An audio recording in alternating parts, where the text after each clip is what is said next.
जैसा बोओगे वैसा पाओगे, ये कर्मों का फल है ये निचोड़। जैसा बोओगे वैसा पाओगे, कर्मों का फल है निचोड़। अच्छाई बो और अच्छाई पाओ, जीवन में यही है सच्चा जोड़, जीवन में यही है सच्चा जोड़। नमस्कार दोस्तों, मैं हूँ सुहाना शाह, भीरा खटोड़ कन्या विद्यालय की छात्रा।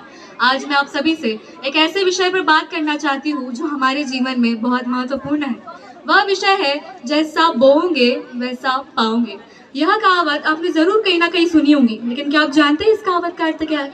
यह कहावत केवल बीज बोने, फल पाने या फिर केवल खेती के सीमित नहीं है। यह एक ऐसा सिद्धांत है जो हमें हमारे कर्मों के परिणामों के बारे में बताता है। हमारे कर्म हमारे जीवन को आकार देते हैं और हमें उनके परिणामों का सामना करना पड़ता है। जैसा बोओगे वैसा पाओगे, ये 4 शब्दों का अर्थ अगर मनुष्य समझ जाए तो उसके जीवन में 4 चांद लगने देरी नहीं लगती। आइए इस सिद्धांत को थोड़ा और गहराई में समझते हैं एक उदाहरण के रूप में। मनुष्य का जीवन बिल्कुल एक किसान की तरह होता है, बिल्कुल एक खेत की तरह होता है, जिस प्रकार और उसके कर्म उस खेत में बोए गए बीजों की तरह। जिस प्रकार किसान अच्छे बीज बोकर उर्वर भूमि में परिश्रम करता है और समय आने पर मीठा फल प्राप्त करता है, उसी प्रकार से मनुष्य के कर्म उसके जीवन का निर्धारक करते हैं। हमारी आज की सोच, कार्य और आदतें हमारे आने वाले समय में हमें सुखद या दुखद परिणाम देते हैं। आजकल के समय में हम अपने जीवन में इतना व्यस्त होते हैं कि हमें अक्सर अपने कर्मों के परिणामों के बारे में सोचने का समय ही नहीं मिलता। लेकिन यह बहुत ज़रूरी है कि हम अपने कर्मों के बारे में सोचें और अच्छा कर्म करने का प्रयास करें। अच्छे कर्म करने से हमें आत्मसंतुष्टि मिलती है और हमारे जीवन में सकारात्मकता आती है। इस सिद्धांत के अनुसार मुझे एक कहानी याद आ रही है और वो मैं आपको कहानी सुनाना चाहती हूँ। यह कहानी है 3 लालची चोरों की। एक गांव में 3 चोर रहते थे।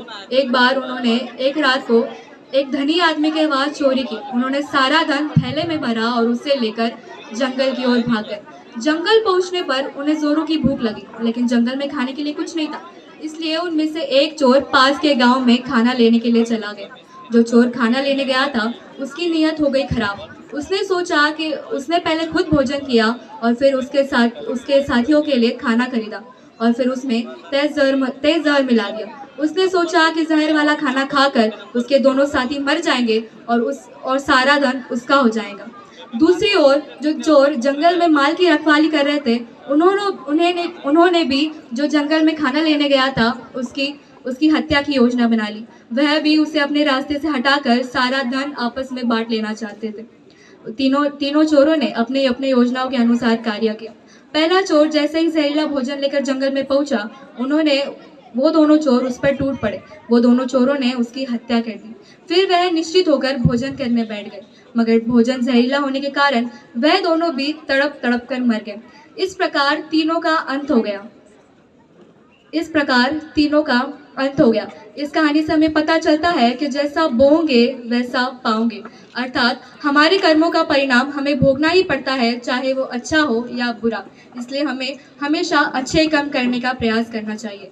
अच्छे कर्म करने से हमें न केवल अच्छे परिणाम मिलते हैं, बल्कि हमारे जीवन में सकारात्मकता बढ़ती है।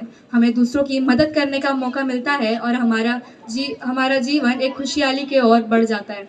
इसलिए दोस्तों, हमेशा अच्छे कर्म करना चाहिए। चलिए आइए हम सब सशक्त भारत के लिए प्रण करते हैं कि अच्छाई, ईमानदारी और नेकी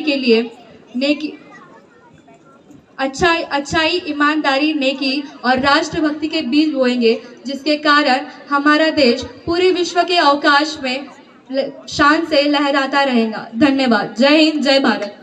धन्यवाद।